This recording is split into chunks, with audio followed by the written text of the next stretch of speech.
Welcome back to the Law Show, brought to you by the firm Kerrigan, Estes, Rankin, McLeod, and Thompson. I'm Randy Thompson, and I'm happy to be talking to you this morning. We appreciate very much you watching this program. We appreciate all of the comments that we receive from you. To learn more about our individual lawyers and the individual people that will be working on your file, please go to our website, kerrigan.com, where you'll get a lot of information about each of the lawyers, what we do, what we focus on, and how we try to do the best job of helping our clients. One of the things I want to talk to you about in this segment of today's show is when we represent minors, children under the age of 18 for injuries, whether it's a car accident, whether it's a medical malpractice, whether it's a product liability claim. If we are representing minors for their injuries, there are a whole separate set of rules that sometimes apply to these children because our courts want to make sure that the money that is recovered for these children for their injuries is in fact the money for the children and money that they will be able to get to when they turn of age. There's a lot of different options that apply, and there are a lot of different rules and statutes that apply. Some of them are different based on the amount of income that the minor child will receive as a result of the jury verdict or as a result of a settlement, if in fact we're able to settle the claim beforehand. And so I want to pay a little attention to some of the statutes that apply in this case. And it really is Chapter 744 of the Florida statutes, and specifically it's Chapter 744.361, if you're looking this information up, that deal with what I want to talk to you about today, which is the settlement of a minor child's injury. Under Florida law, if the gross settlement amount is from $0 to $15,000, there is a certain set of rules that we must abide by. If the amount is between $15,000 and then $50,000, it's actually $49,999.99. If the amount that the minor will net is in that range, we have a completely different set of rules. And then if the amount is above $50,000, there's yet another set of rules. So why so many rules? Why so many different checks and balances to protect the minor's money? Surely the parents wouldn't take that money and spend it for their own, right?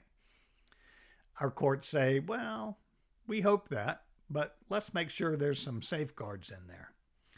But the problem is that some of these safeguards require the hiring of additional attorneys, the hiring of additional people to meet the court's requirements in these areas.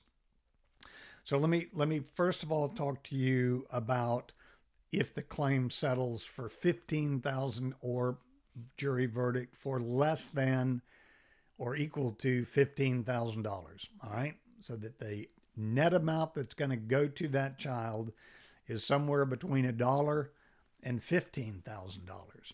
Then the courts have said, and our statutes say, that if no lawsuit was filed, but rather it's just trying to be settled and resolved, then no court approval is required, no legal guardianship is required, and no guardian ad litem is required. Well, there's some legal terms. So what does that mean? Unless the parents of a minor child have some criminal background or certain other issues, they are considered to be the legal guardian of the child. And they can act and make decisions for their child, and they are required to make and act decisions and decide issues for their children. And so the courts say if the settlement amount is less than $15,000 or equal to it, then we're going to allow the parents, unless they've got some of these felony convictions or other issues, we're going to allow them to be the guardian, and we don't have to put our blessing on it, and we're not going to issue any orders that the guardian, the parents, have to comply with.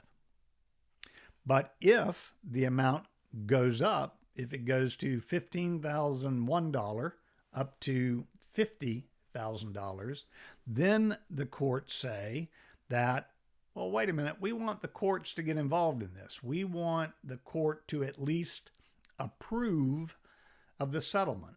And so the lawyer representing the family has to petition the court, has to give the judge in writing all of the information about why the claim settled, or if it was a verdict, what happened and how it happened and what the dollar amount is. And the attorney has to explain to the court what is going to happen to that money and where it will go. And so the court wants to look at and make sure that everything lines up and everything is proper, and that the parents will be responsible to take care of that money for the minor child as they move forward. But if the net settlement amount to the minor,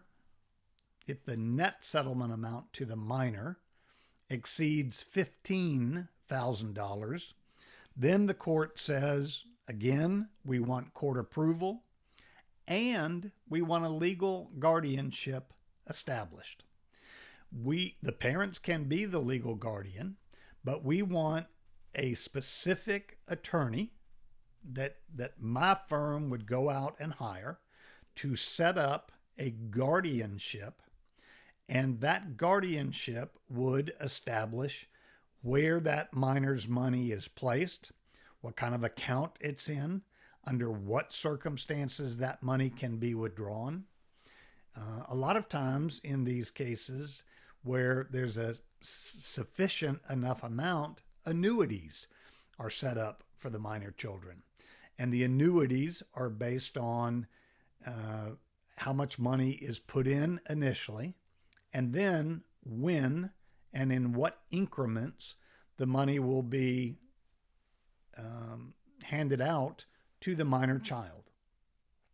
So, for example, the parents, if they are the legal guardians and they don't have any of the underlying problems, they can set up a college annuity fund, for example, that says, all right, we want the payments to be paid out in 3 separate payments, for example. And we'd like the first payment to be when our child turns 18.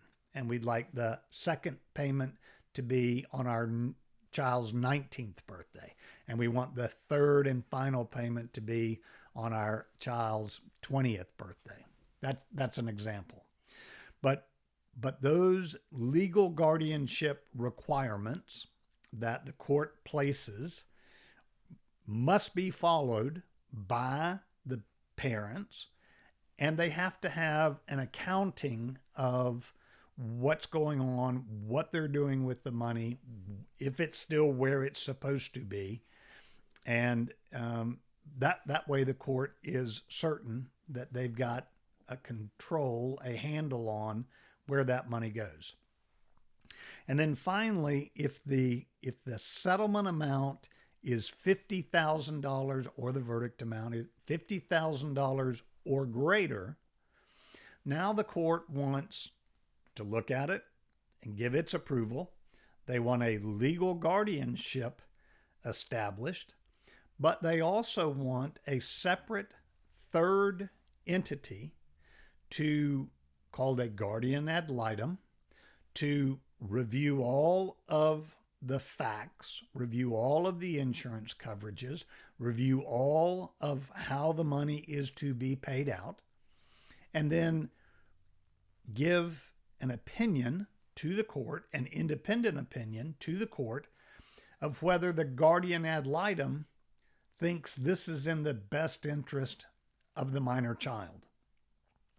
But as you can see, in that final case, as where the settlement amounts are significant for the minor child, the court wants the most control. They want to look and look again and look again.